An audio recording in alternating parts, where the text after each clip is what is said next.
Hello students, हम लोग पढ़ रहे थे मार्क्सवाद और मार्क्सवाद में हमने उसके सिद्धांतों के 3 सिद्धांत जो मार्क्स के द्वारा बताए हैं क्रमानुसार हमने उनको पढ़ा है। द्वंद्वात्मक भौतिकवाद, वर्ग संघर्ष, इतिहास की आर्थिक व्याख्या और आज उसी क्रम में हम उसका अंतिम सिद्धांत अतिरिक्त मूल्य का सिद्धांत पढ़ने जा रहे हैं। तो मार्क्सवाद का यह सिद्धांत अतिरिक्त मूल्य का सिद्धांत काफ़ी फेमस सिद्धांत है जो मार्क्स के विचारों को कहीं ना कहीं और भी ऊंचाइयों से ऊंचाइयाँ देता है। तो मार्क्स के सिद्धांत को आज हम पढ़ेंगे। जैसा इसके नाम से जाहिर है, अतिरिक्त मूल्य। तो अतिरिक्त मूल्य का अर्थ होता है जैसे हम मूल्य कोई बात निर्धारित करते हैं कि उस चीज का ये मूल्य है, तो उस मूल्य से उसका क्या तात्पर्य था और उसने अपनी इस सिद्धांत को समझाने के लिए बहुत कुछ चीजें, मूल्य क्या है और किस रूप में इसका प्रयोग किया, उसे हम थोड़ा सा मार्क्स के शब्दों में ही समझने का प्रयास करते हैं।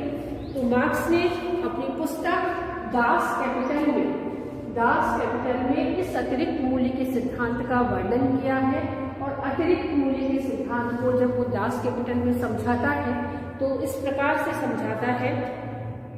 मार्क्स कहता है कि सामाजिक दृष्टि से आवश्यक श्रम वह है जिसकी उत्पादन की सामान्य परिस्थितियों में और उस समय प्रचलित औसत दर्जे की कार्य कुशलता तथा तीव्रता को ध्यान में रखते हुए किया जाता है। कि क्या कहा मार्क्स ने कि श्रम अतिरिक्त मूल्य के सिद्धांत में वह चीज जो श्रम जिसमें लगा हुआ हो और जो उस समय उस परिस्थितियों में उस श्रम की जो कीमत लगती है उसे मार्क्स ने मूल्य कहा है। लेकिन मार्क्स ने यह भी समझाने का प्रयास किया है कि इस मूल्य अतिरिक्त मूल्य को सिद्धांत को समझने से पहले हमें श्रम और मूल्य का अर्थ भली भांति समझ लेना चाहिए कि किस रूप में मूल्य कार्य करता है और किस रूप में श्रम उसमें अपनी महत्वता दिखाता है। तो मार्क्स के अनुसार मार्क्स का उद्देश्य पूंजीवादी अवस्था का अंत करना था। इस अवस्था के अंत करने के लिए उसने पूंजीवाद का गहन अध्ययन किया। इसलिए मार्क्स अतिरिक्त मूल्य के सिद्धांत को पूर्व सिद्धांत को ही हमें श्रम सिद्धांत को जानना पड़ेगा कि अतिरिक्त मूल्य का सिद्धांत जो है श्रम सिद्धांत से जुड़ा हुआ है।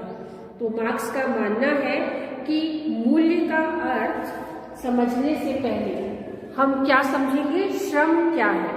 हम जानते हैं कि किसी भी वस्तु के निर्माण में श्रम का महत्वपूर्ण योगदान होता है। जिस कार्य को करने में अधिक श्रम लगता है उसकी कीमत अधिक हो जाती है और जिस कार्य को करने में कम श्रम लगता है तो उसकी कीमत में लगातार कमी देखी जा सकती है। ऐसा सामान्य विचार हम लोग रखते हैं। लेकिन मार्क्स ने अपने इस सिद्धांत को, अतिरिक्त मूल्य के सिद्धांत को समझाने के लिए बताया कि मूल्य का अर्थ क्या है। तो मार्क्स ने यह बताया कि मूल्य 2 प्रकार के होते हैं। एक मूल्य है उपयोग मूल्य है और दूसरा है विनिमय मूल्य। मार्क्स ने समझाया कि उपयोग मूल्य क्या है, कि किसे कहते हैं। जैसे हम अपने दैनिक उपभोग में कई सारी चीज़ों का इस्तेमाल करते हैं जो हमारी ज़रूरत के हिसाब से हमें आवश्यक होती है और उस आवश्यकता से ही हम ये डिसाइड करते हैं कि कौन सी चीज़ हमारी प्रथम आवश्यकताओं में आती है और कौन सी चीज़ उसके बाद की आवश्यकताओं में आती है। तो यहाँ पर उपयोग मूल्य समझाने के लिए वो यही कहता है कि जैसा कि एक प्यासी के लिए वो पानी की कीमत, पानी का उपयोग बहुत अधिक मूल्यवान होगा, जिसे प्यास नहीं लग रही उसके लिए पानी की महत्वता शायद न हो, लेकिन जो व्यक्ति बहुत अधिक प्यासा है उसके लिए उस वक्त जिस समय उसको पानी की आवश्यकता है उस समय उसके लिए पानी का बहुत अधिक मूल्य होगा और वही होगा उपयोग मूल्य। मार्क्स ने कहा कि एक वस्तु मनुष्य के लिए कितनी उपयोगी है, उसके द्वारा व्यक्ति की कितनी और किस प्रकार की आवश्यकता की पूर्ति की जाती है। इससे उसका उपयोग मूल्य निर्धारित होता है। जैसे प्यासे व्यक्ति के लिए पानी का निश्चित रूप से अधिक उपयोग मूल्य है, और जो अन्य प्यास का अनुभव नहीं कर रहे उनके लिए पानी उस समय उपयोग मूल्य नहीं रखता है। तो उपयोग मूल्य का अर्थ आता है कि हमारी दैनिक उपभोग की किस आवश्यकता को मुख्य आवश्यकता है या हमारी और दूसरी आवश्यकताओं को पूरा करता है। तो उपयोग मूल्य वही है।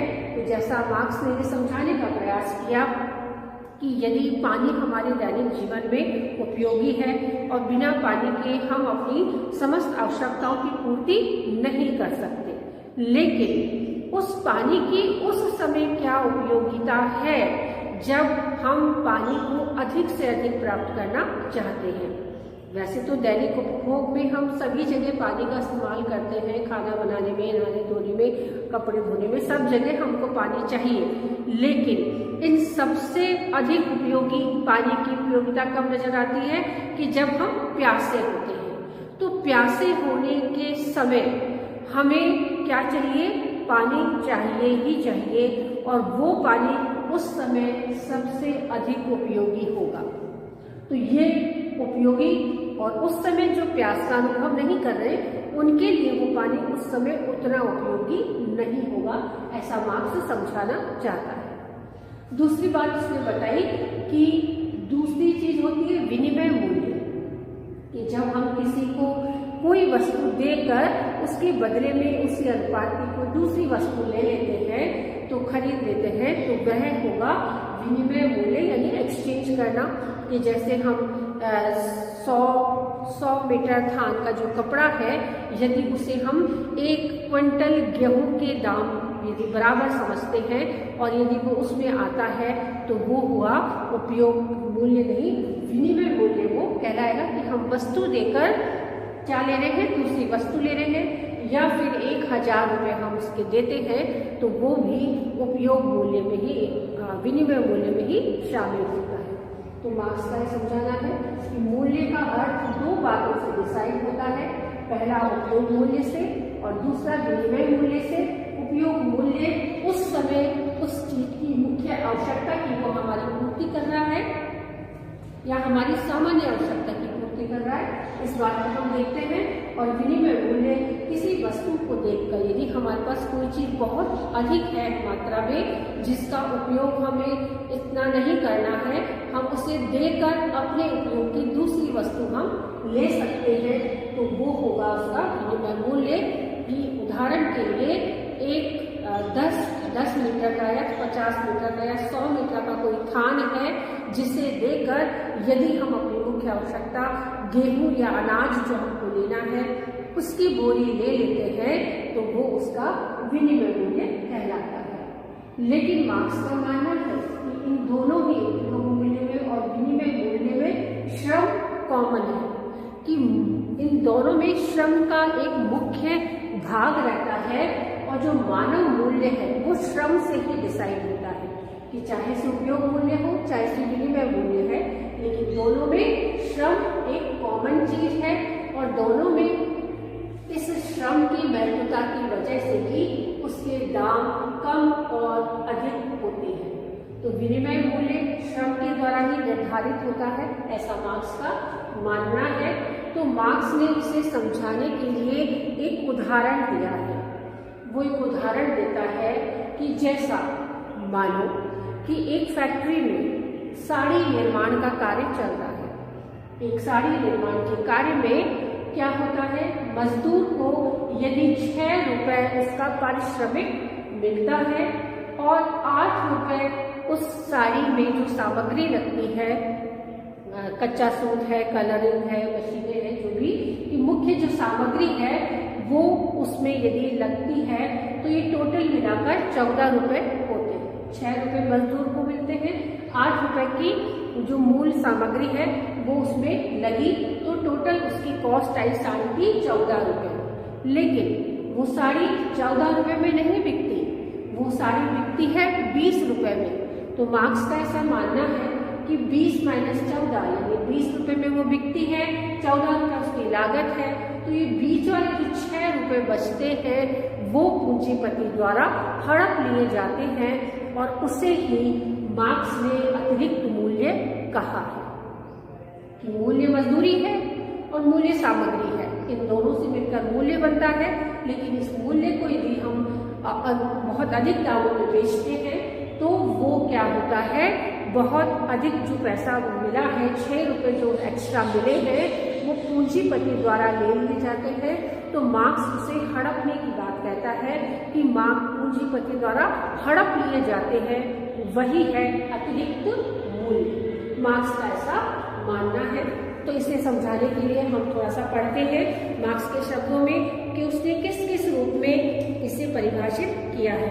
जैसे विनिमय मूल्य उसने किसे कहा और उपयोग मूल्य उसने किसे कहा। कि उपयोग मूल्य वह एक वस्तु मनुष्य के लिए कितनी उपयोगी है, उसके द्वारा व्यक्ति की कितनी और किस प्रकार की आवश्यकता की पूर्ति की जाती है, इससे उसका उपयोग मूल्य निर्धारित होता है। जैसे प्यासे व्यक्ति के लिए पानी का निश्चित रूप से अधिक उपयोग मूल्य है और जो अन्य प्यास का अनुभव नहीं कर रहे उनके लिए पानी उस समय उपयोग मूल्य नहीं रखता। विनिमय मूल्य के बारे में मार्क्स का मानना है कि जब किसी वस्तु को बाजार में बेचा जाता है और जिस मूल्य पर खरीदार विक्रेता से उस वस्तु को खरीदता है तो उसे उसका विनिमय मूल्य कहा जाता है। जैसे 1 टन गेहूं के बदले 2 थान कपड़ा या 1000 रुपए धन राशि प्राप्त की जाए तो यह 1 टन गेहूं का विनिमय मूल्य होगा। अब इस मूल्य को मार्क्स ने समझाया है कि मूल्य मानव श्रम पर आधारित होता है, इसलिए उसने इसे समझाने के लिए बताया कि अर्थव्यवस्था की दृष्टि से सभी वस्तुएं बाजार में बेची और खरीदी जाती हैं। इन दोनों से सभी वस्तुओं में श्रम सामान्य तत्व है। दोनों ही चीजों में, चाहे वो खरीदी जाए चाहे से वो बेची जाए, दोनों में ही श्रम सामान्य तत्व है, जो प्रत्येक वस्तु को बनाने में कभी श्रम कम लगता है तो कभी अधिक भी खर्च होता है। विनिमय मूल्य श्रम पर आधारित होता है, मार्क्स का मानना है, क्योंकि सभी वस्तुओं के निर्माण में न्यूनाधिक मात्रा में श्रम विभाजन होता है। अतः किसी वस्तु के विनिमय मूल्य का निर्धारण उसमें लगने वाले मानव श्रम के द्वारा निर्धारित होता है, जिसे सामाजिक दृष्टि से वस्तु के निर्माण के लिए आवश्यक श्रम कहा जा सकता है। मार्क्स का मानना है कि प्रत्येक वस्तु का वास्तविक मूल्य उस पर किए गए खर्च के द्वारा मानव श्रम के अनुसार निश्चित होता है, किंतु बाजार में वह काफी ऊंचे दामों पर बेची जाती है। उसके बेचने से जो अतिरिक्त धन प्राप्त होता है उसे पूंजीपति अपने पास रख लेता है। पूंजीपतियों द्वारा अपने पास रखे गए इस धन को ही मार्क्स अतिरिक्त मूल्य कहता है। मार्क्स के अनुसार यह उन 2 मूल्यों का अंतर है जिसे मजदूर पैदा करता है, जिसे वह वास्तव में पाता है। तो जैसा मार्क्स ने बताया कि उदाहरण के लिए किसी फैक्ट्री में मजदूर द्वारा साड़ी बनती है तो उसे 6 रुपए मिलते हैं और 8 रुपए मान लीजिए उस साड़ी पर लगने वाली सामग्री के हैं, तो वह साड़ी बाजार में 20 रुपए में बिकती है। तो 14 रुपए निकालने के बाद 6 रुपए पूंजीपति के जेब में आ जाते हैं। यही अतिरिक्त मूल्य है जिसे पूंजीपति बिना किसी मेहनत के हड़प लेता है। अतः न्याय की ये मांग है कि इस अतिरिक्त मूल्य को श्रमिकों को मिलना चाहिए। साधनों के स्वामी पूंजीपतियों के द्वारा इस अतिरिक्त मूल्य को हड़प लिया जाता है और श्रमिकों के लिए ये बड़ा ही अन्यायपूर्ण कृत्य है। इस अवस्था में श्रमिकों की स्थिति दासों की स्थिति से नाम मात्र के लिए अच्छी है, क्योंकि दास प्रथा में दासों को उचित पारिश्रमिक से वंचित रखा जाता था और वर्तमान व्यवस्था में श्रमिक अपनी असहाय दशा से बाध्य होकर पूंजीपति के साथ एक ऐसी शर्त पर काम करने के लिए तैयार हो जाते हैं जो उसे श्रम का उचित पारिश्रमिक नहीं देता। तो ऐसा मार्क्स का मानना है कि ये जो 6 रुपये मजदूर को मिलते हैं एक साड़ी को बनाने में, 8 रुपये उसमें सामग्री लगती है, तो इनकी कीमत 14 रुपये हुई। और यदि वो कीमत बाजार में 20 रुपये की बिकती है तो ये जो 6 रुपये पूंजीपतियों द्वारा हड़प लिए जाते हैं, तो वो ये कहता है कि बिना श्रम के पूंजीपति उसे हड़प लेता है, जबकि न्याय की ये मांग है कि वो 6 रुपये मजदूरों को या श्रमिकों को मिलने चाहिए। तो इस तरीके से न्याय की मांग बताते हुए मार्क्स अपने अतिरिक्त मूल्य के सिद्धांत को पूर्ण करता है।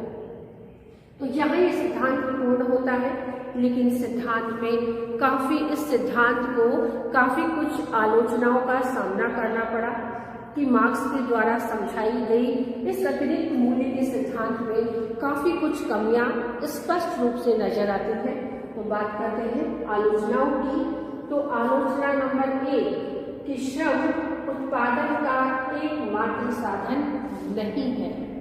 जैसा मार्क्स ने अपने सिद्धांत में श्रम को ही मानव द्वारा निर्मित हर चीज में श्रम को ही मूल्य निर्धारण का एकमात्र साधन मान लिया है, ऐसा कदापि नहीं होता है। कि मार्क्स ने माना कि श्रम को ही मूल्य का एकमात्र निर्धारक तत्व माना है और पूंजीपतियों के श्रम को उसने उपेक्षित किया है।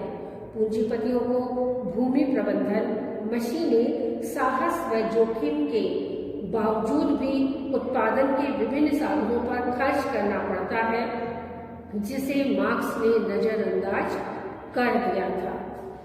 कि इस उत्पादन कार्य में श्रमिकों को उत्पादन के सभी साधन मौजूद करवाए गए ना, प्रोवाइड करवाए गए, तो वो प्रोवाइड करवाए किसने? कि श्रम तो मजदूरों का लगा, लेकिन उन्हें श्रम कार्य करने के लिए जो भूमि का प्रबंध किया गया, जिस फैक्ट्री का निर्माण किया गया, जिस मशीनों को लाया गया और जिस बिजली के कनेक्शन का वहाँ पर प्रावधान रखा गया, या जिसमें अन्य सामग्रियाँ जो लाई गई हैं वो कहाँ कहाँ से दूर दूर मंडियों से दूर दूर जाके ट्रांसपोर्ट करके इंपोर्ट एक्सपोर्ट करके बहुत सारी चीज़ों का प्रावधान किया है, वो सारी व्यवस्थाएं किसने की? पूंजीपतियों ने। तो पूंजीपतियों के इस श्रम को मार्क्स पूर्ण रूप से अनदेखी कर जाता है और इसी अनदेखी की वजह से उसकी आलोचना हुई, इस सिद्धांत की आलोचना हुई। दूसरी आलोचना है पूंजीपतियों द्वारा किए जाने वाले अन्य व्ययों का उल्लेख नहीं। मार्क्स ने अपने इस सिद्धांत में केवल मानव श्रम को इम्पोर्टेंस दी है और मानव श्रम से ही जो कार्य किए गए हैं उनको ही इम्पोर्टेंस दी है, लेकिन पूंजीपतियों के द्वारा भी बहुत सारे अन्य व्यय भी किए जाते हैं, जैसे मशीनों की घिसावट, बिजली का बिल, श्रमिकों के रहने की व्यवस्था, उनके उचित स्वास्थ्य की व्यवस्था, उनके द्वारा बीमा जो करवाता है, उनकी यूनिफॉर्म जो सिलवाता है, वो अन्य बहुत सारे जो व्यय पूंजीपतियों द्वारा किए जाते हैं वो इस अतिरिक्त मूल्य की राशि से ही पूर्ण किए जाते हैं, जिसे मार्क्स ने पूर्णतया उसका ध्यान नहीं दिया, उसने पूर्णतः से उसको नजरअंदाज किया है। तो ये भी एक आलोचना का कारण बना है। तीसरी आलोचना है सिद्धांत है स्पष्ट व अति रंजित। कि सिद्धांत जो दिया है मार्क्स ने अतिरिक्त मूल्य का सिद्धांत, वो काफी समय पुराना है, अति रंजित है, उस पर धूल जम चुकी है, वर्षों पुरानी कोई बात उसने उठाकर कही है कि वर्तमान में तो 6 रुपये का या 8 रुपये 20 रुपये में एक रुमाल नहीं मिलता, वो साड़ी की बात करता है। तो बहुत पुराना सिद्धांत है, कभी किसी समय ऐसा हुआ होगा, लेकिन वर्तमान में जब धीरे धीरे परिस्थितियां बदलती चली गई तो जो पूंजीपति और श्रमिकों का जो कार्य विभाजन है या उनकी जो अलगाव की स्थिति को पूर्णतः समझने का प्रयास किया गया और श्रमिकों को भी उचित पारिश्रमिक दिया जाता है, तो काफी अति रंजित और काफी अस्पष्ट भी है, काफी जगह वो स्पष्ट नहीं कर पाया मार्क्स कि इस सिद्धांत को किस रूप में आगे बढ़ाया जाए। तो मार्क्स ने मूल्य की वास्तविक परिभाषा अस्पष्ट रूप में दी है तथा उसका सिद्धांत भी अतिरंजित है, क्योंकि मार्क्स का मानना है कि मजदूर दुगने तिगने कर लिए जाने पर श्रम के आधार पर उसका मुनाफा भी दुगना तिगना हो जाएगा। कैसे, यह समझ में नहीं आता। क्या उचित प्रबंधन, संगठन व योग्यता आदि की कोई आवश्यकता नहीं होती कि ये सारी चीजों जो है उचित संगठन की और योग्यता की और प्रबंधन की, कि प्रबंध किस प्रकार से किया जाए, किस योग्यता के लोगों को इसमें चुनाव किया जाए और किस संगठित रूप में उन्हें संगठित करके इन कार्यों को पूर्ण किया जाए, ये मार्क्स भूल बैठा और उसने इस सिद्धांत में अस्पष्टता जाहिर की है। अगली आलोचना की ओर बढ़ते हैं, मानसिक श्रम की उपेक्षा।